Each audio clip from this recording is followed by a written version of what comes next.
জয় জগৎবন্ধু হরি। আজকে অছিমদ্দির কথা বলবো। গোবিন্দপুরে চক্রবর্তী বাড়ির কাছে অছিমদ্দি নামে এক মুসলমান গৃহস্থ বাস করত। তার আখের ক্ষেত ছিল।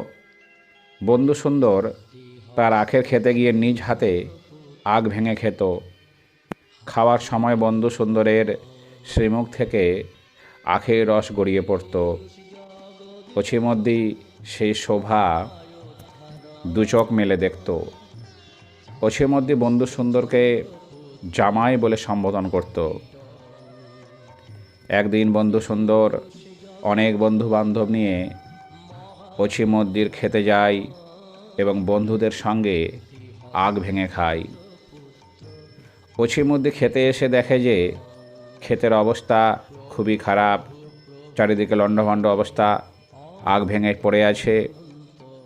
তখন অছিমদ্দি ক্রোধ প্রকাশ করে বলে, আবার আখের খেতে এলে মাথা ভেঙে দেব। অভিমানী জগৎ সেদিন থেকে আখের খেতে যাওয়া বন্ধ করে দেয়। এদিকে অছিমদ্দি বন্ধু সুন্দরকে দেখতে না পেয়ে অন্তরে অন্তরে ছটফট করতে থাকে। তার প্রাণ যেন কাঁদে। তাই সে নিজেই আর থাকতে না পেরে চক্রবর্তী বাড়ি গিয়ে বন্ধু সুন্দরের অভিমান ভাঙানোর চেষ্টা করে। স্নেহের জগৎকে সে বলে, জামাই সোনা, যা বলেছি মনে রেখো না, আবার যেও, যত ইচ্ছে তুমি প্রাণ ভরে আখ খেও।